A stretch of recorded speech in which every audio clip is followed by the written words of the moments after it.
Guys, welcome to my YouTube channel nursing education अड्डा। Guys, अगर आप मेरे चैनल पर नए हैं तो प्लीज़ मेरे चैनल को लाइक कीजिए एंड सब्सक्राइब कीजिए। तो गाइस, आज हम पढ़ेंगे लोअर रेस्पिरेटरी ट्रैक्ट इन्फेक्शन, जिसके अंदर एक इन्फेक्शन आता है निमोनिया, जो मोस्टली प्रेजेंट होता है चिल्ड्रंस में एंड अडल्ट में। तो ये क्या है निमोनिया। निमोनिया पढ़ने से पहले हम थोड़ा सा बेसिक पढ़ लेते हैं एनाटमी लंग्स की, कि कहाँ सिचुएटेड होते हैं। तो ये क्या है, यहाँ पे देखिए, ये लंग्स का डायग्राम है।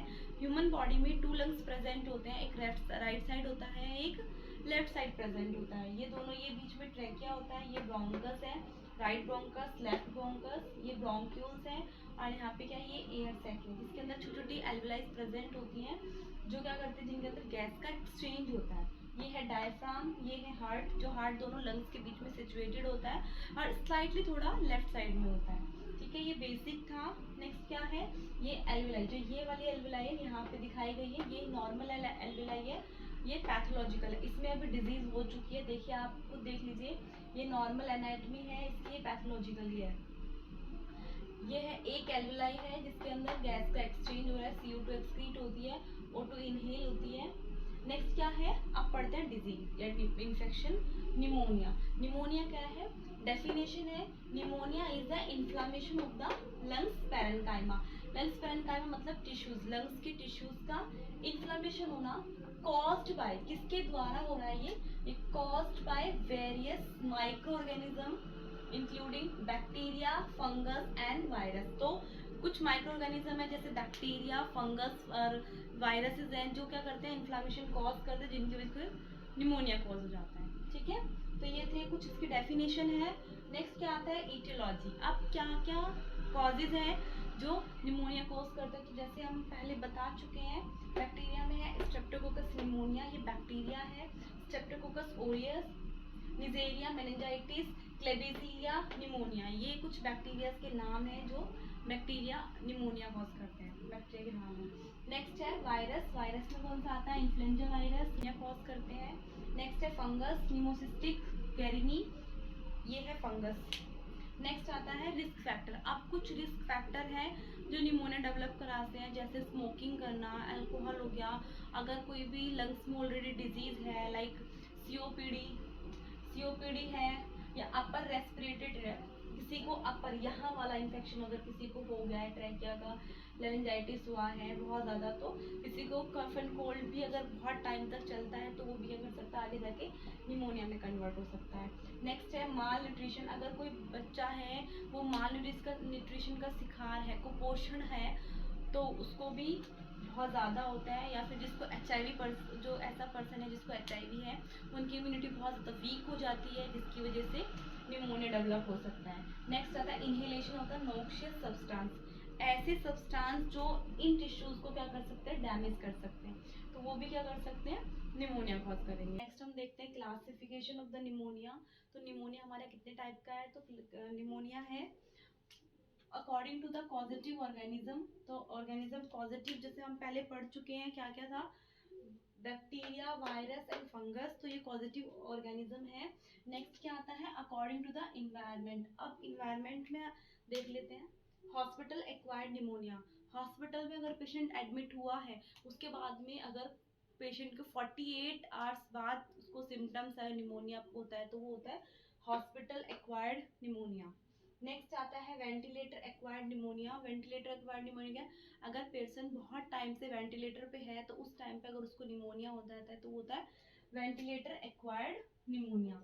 नेक्स्ट आता है कम्युनिटी एक्वायर्ड निमोनिया। इन दोनों में डिफरेंस है, ये हॉस्पिटल एक्वायर्ड है, वो 48 आवर्स आफ्टर एडमिशन, अगर पेशेंट 48 आवर्स एडमिशन के बाद में अगर उसको सिम्टम्स आए हैं, पेशेंट जब आया था उस टाइम पे उसको निमोनिया कोई भी सिम्टम्स नहीं था, तो वो तो था हॉस्पिटल एक्वायर्ड, हॉस्पिटल में आने के बाद हुआ है, वो कितना 48 आवर्स बाद। ठीक है, आफ्टर। नेक्स्ट क्या है कम्युनिटी। अगर पर्सन आया है 48 आवर्स से पहले, अगर सिम्टम्स उसको निमोनिया के आए हैं, तो होता है कम्युनिटी एक्वायर्ड निमोनिया। नेक्स्ट आता है pneumonia in the immunocompromised host. जिन पर्सन का इम्यूनिटी सिस्टम बहुत ज़्यादा वीक होता है, लाइक HIV पेशेंट्स हैं, जिनकी इम्यूनिटी बहुत ज़्यादा वीक होती है, उनको अगर वो निमोनिया हुआ है तो वो होता है इम्यूनो कॉम्प्रोमाइज्ड होस्ट। ठीक है, ये था अकॉर्डिंग टू द इन्वायरमेंट। अब आता है according to the area of the lungs involve या affected.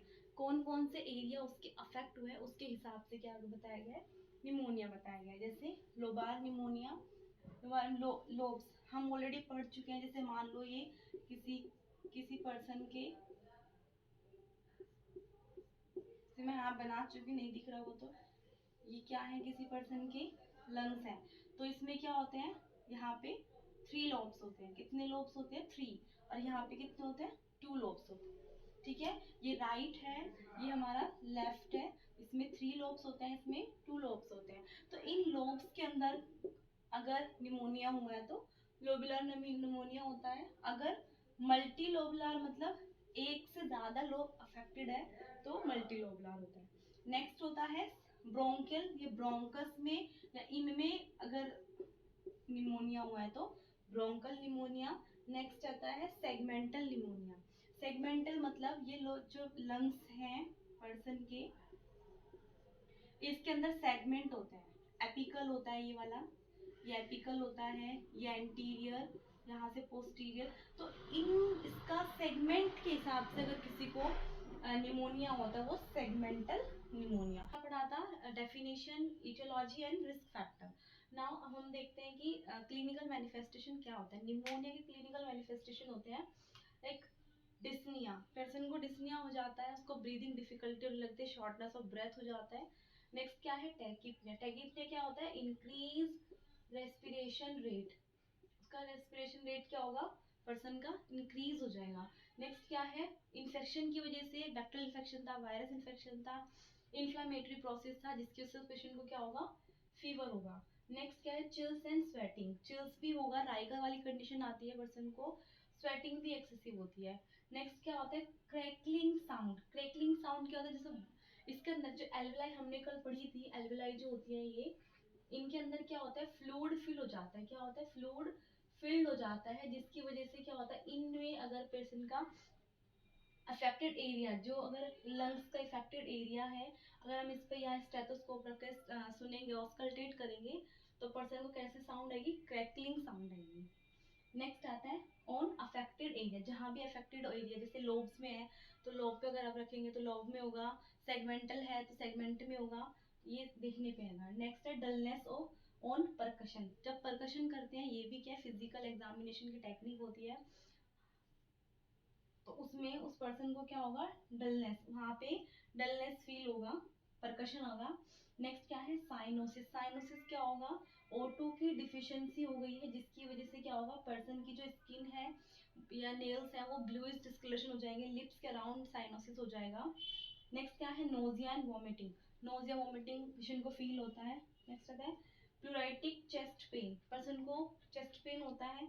Unequal chest expansion, unequal chest, patient क्या करता है, अपनी एसेसरी मसल्स जो होती हैं, इंटरस्टिशियल जो मसल्स होती है, इनको यूज करता है, इंट्रोलिंग चेस्ट हो जाता है। नेक्स्ट क्या होता है, पर्सन को फटीग फील होता है। उसके अलावा कुछ सिम्टम्स हैं, जिसमें ये वाला सिम्टम्स, ये वाला सिम्टम्स, ये वाला सिम्टम्स क्या होते हैं, मेन होते हैं। नेक्स्ट अदर में हो सकता है, हेडेक है पेशेंट को, उसको एनरोक्सिया हो सकता है, नर्वोसा हो सकता है, बॉडी एक हो सकता है, ये अदर्स में आते हैं, बट आपको ये अच्छे से याद करना है, ठीक है।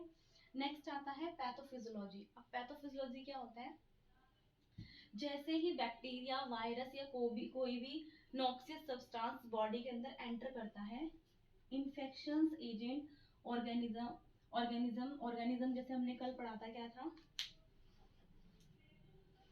क्या था, बैक्टीरिया था, वायरस था, या कुछ भी, बाय द सर्कुलेशन या फिर एक्सपीरेशन ऑफ गैस्ट्रिक कंटेंट, कोई भी कंटेंट अगर ट्रैकिया के अंदर चला गया, तो ट्रैकिया के अंदर जाने के बाद में वो कहाँ जाता है, एल्वेलाई में जाता है, और एल्वेलाई में जाके वो क्या करता है, cause inflammation of the pulmonary tissues. किसको, पल्मोनरी टिश्यूज, टिश्यूज पैरेन्काइमा हमने कल पढ़ा था, उनका क्या करेगा ये, उनको उनका इन्फ्लामेशन कर देगा। इन्फ्लामेशन करने से क्या होगा, बोथ अफेक्ट होता है, वेंटिलेशन, पर्सन को अच्छे से ब्रीथ नहीं हो पाएगा, और डिफ्यूजन, गैस एक्सचेंज नहीं हो पाएगी, O2 अंदर नहीं जा पाएगी, SCO2 बाहर नहीं एक्सक्रीट हो पाएगी, फिर से क्या होता है, अफेक्ट हो जाता है। नेक्स्ट, अगर ये अफेक्ट हुआ तो दो चीजें आती हैं, एल्वेलाई फिल्ड विद एक्सुडेट, जो एल्वेलाई थी छोटी छोटी, अंदर एक्सुडेट फील हो जाता है, इनके अंदर एक्सुडेट फील हो जाता है। अब एयर की जगह एक्सुडेट फील हो गया है तो उसको क्या होगा, डिफ्यूजन में इंटरफेयर होने लगेगा। नेक्स्ट क्या है, जो mucus oedema, mucosal oedema of the alveolar membrane, जो यहाँ की मेम्ब्रेन है इनका एडिमा हो जाता है, जिसकी वजह से क्या होता है, alveolar resulting in the decrease alveolar O two tension, इसके अंदर ये होने लगता है। नेक्स्ट क्या होता है, जब इनकी वजह से ये प्रॉब्लम होती है तो पर्सन को क्या होने लगता है, हाइपोक्सिया, क्योंकि CO2 एक्सक्रीट नहीं हो पा रही है, O2 एंटर नहीं कर पा रही, इसकी वजह से हाइपोक्सिया होगा, शॉर्टनेस ऑफ ब्रेथ होने लगेगी पर्सन को, फटीग होगा, क्रैकल साउंड इन लंग्स। तो ये थी गाइस पैथोफिजियोलॉजी, ये था इसका क्लिनिकल मैनिफेस्टेशन। नेक्स्ट हम पढ़ेंगे इन्वेस्टिगेशंस एंड मैनेजमेंट।